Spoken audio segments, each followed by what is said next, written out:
On the surface, property investing seems very simple. Buy a property, wait for it to grow, and over the long term, you are going to become filthy rich. This is a very dangerous assumption, and I think it is very important to address this because property investing is definitely not as easy as it seems. This is because not all properties are created equal. There will be properties that are going to generate a lot of growth, and there will be other ones that's not going to do much at all. In today's video, I'm going to share with you the top 5 mistakes that I see first home buyers and first time investors make, and how to avoid this so that you don't get stuck in a property that is going to underperform. Because if you know what you are doing and you make the right purchases in the right locations at the right time, you are going to do really well.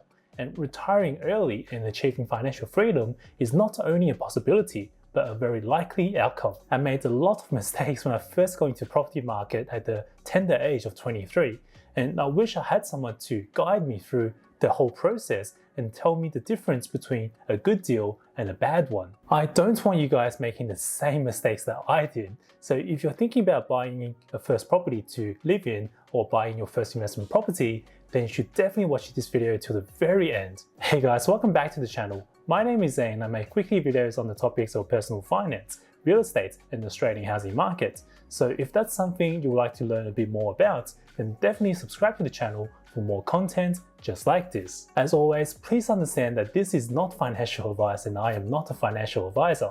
I am simply sharing with you my personal opinions and strategies, and I will always recommend you to do your own research or seek the help of real financial experts before jumping into any big investing or financial decisions. Let's get straight into it and talk about the first mistake that I see a lot of people making, and that is taking the wrong advice from the wrong people. Look, anyone with a very nice suit or very good sales skills can be very convincing when they are trying to recommend a property to you. Get into this property with only a $5,000 deposit. Buy this property now to claim all your depreciation and save stamp duty. Property values will double every 7 to 8 years. Buy a property right now or you're going to miss out. These are some of the most common phrases that I hear when people tell me about this so-called real estate experts who are trying to sell you brand new properties. They want you to think property investing is easy, it's fun, and it's not boring. Don't trouble yourself with the research or seeking advice. Just listen to us and trust us because we are going to find you the perfect property. We have a nice suit and a great business card to prove that we are the experts. Guys, I know you have dealt with these people before. Some of these are real estate agents, and some of these claim to be buyer's agents who have your best interest at heart. But at the end of the day, most of these people are just trying to sell you something so they can collect a fat commission check. And the honest truth is, most of these people are going to try to sell you an off-the-plan apartment or a brand new home and land package in the middle of nowhere.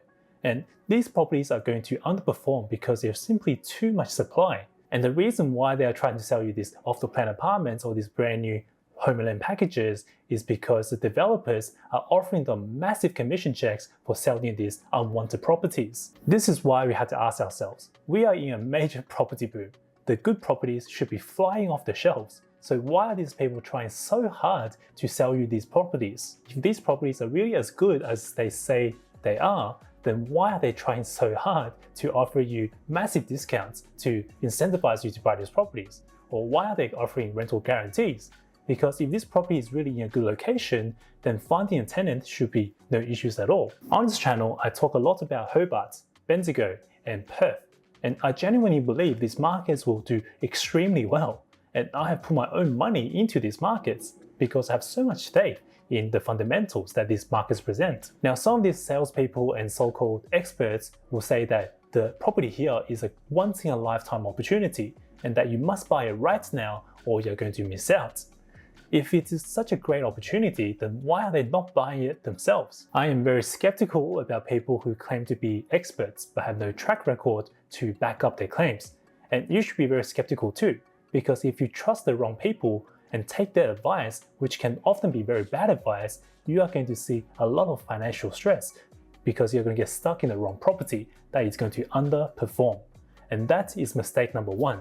Trusting the wrong experts. Now let's move on to mistake number 2, which is an extension of mistake number 1, and that is not doing your own research. I learned this lesson when I was very young, and it turned out to be quite an expensive lesson because if I did my own research, I would be in a much better position right now. It is very easy to rely on others for information, especially when you are new to the property market and you have no idea where to start. But here is the thing, everyone has their own opinion, and they can sound very convincing if you don't know how to verify their claims. Opinions are only opinions until it can be verified by data.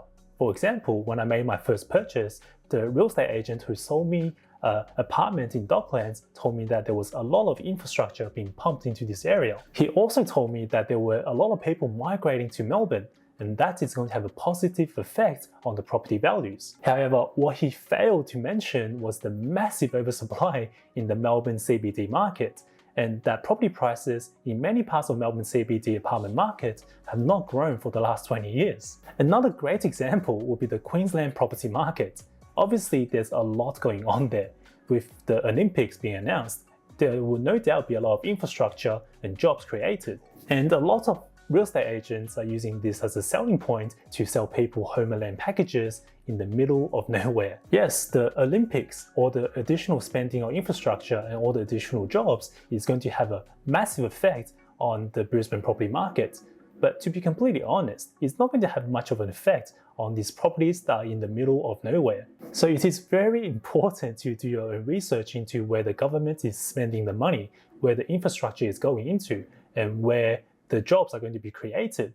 Because if you buy a property that is 50 or 60 k's away from where all the stadium and spending is, it is likely that this property is not going to benefit from all of that government stimulus and spending. Let's move on to the third mistake. And this is something that I talk about a lot and I have seen a lot recently.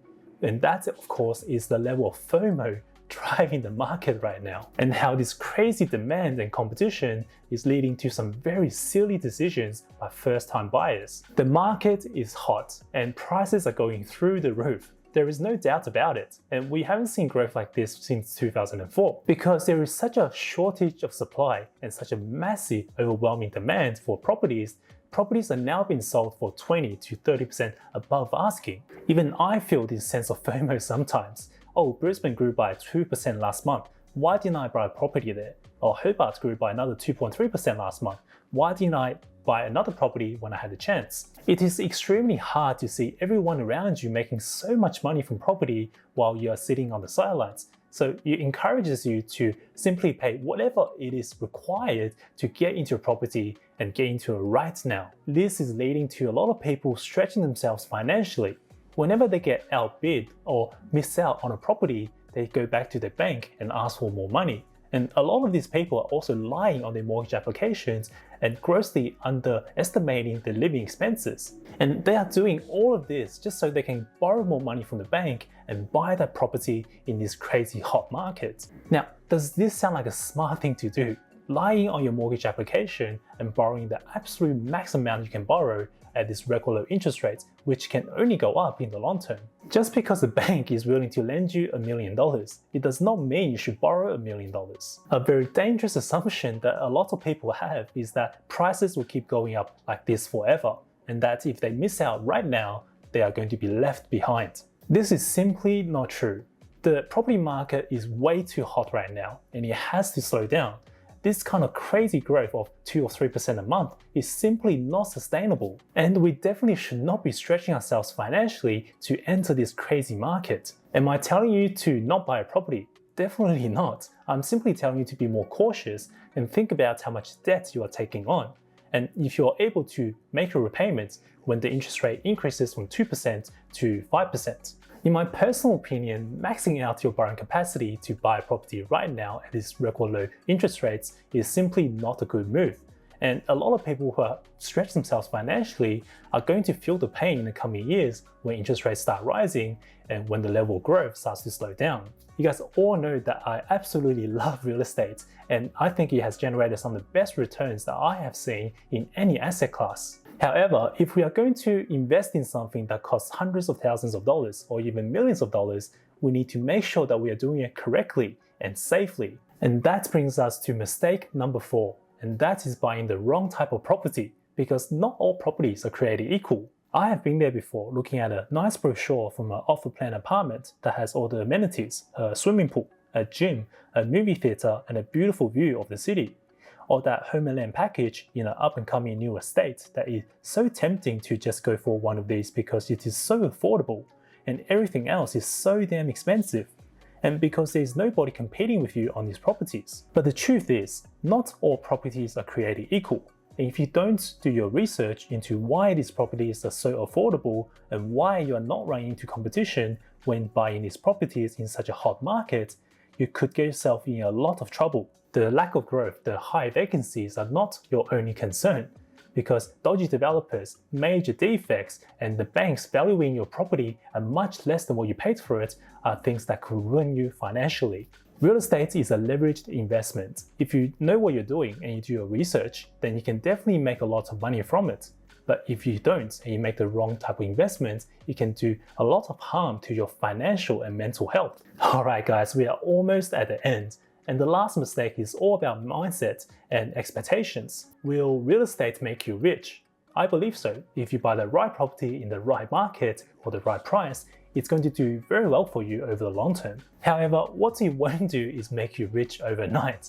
I don't care what people tell you.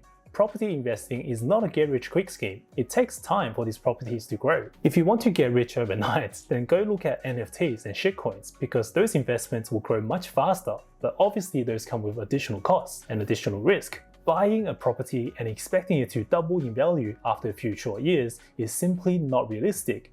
Sure, we have seen properties in Hobart, in Bendigo, in Launceston pretty much double over the last 3 to 5 years. However, these are outliers, and we should not expect this to be sustainable or even consistent. If we are going to build wealth, real wealth in real estate, then we have to be in it for the long run, because wealth, the real generational wealth, is not built over a few months or a few years. It is built over a few decades. Having a plan in place which clearly states how long you're going to hold on to a property for is going to help you hold on to that property and ride out any short-term fluctuations or corrections. Because trust me, we will definitely see corrections over the next few decades. People tend to have a short memory and forget that only a few years ago, Melbourne and Sydney saw strong double-digit corrections in a matter of 12 months, from 2017 to 2018. Understanding that corrections in the property market will happen and that it is completely healthy and normal will help you stay strong mentally and help you fight off the urge to panic sell. However, if we have a good plan in place, stay mentally strong, and we do not stretch ourselves financially, then we can hold on to these properties for the long term, we will see that over the next few decades, these properties are going to make us a lot of money, and they are only going to go up. Because if we look back at history over the last 30, 60 or 100 years, property prices have only gone in one direction, and that is straight up. Alright guys, this brings us to the end of the video. I hope you guys learned something new and that you guys enjoyed the video. Let me know what you think, and if you did like the video, please do me a huge favor by hitting the like button right there and subscribing to the channel. Stay safe out there, stay productive, and I'll see all of you guys in the next video.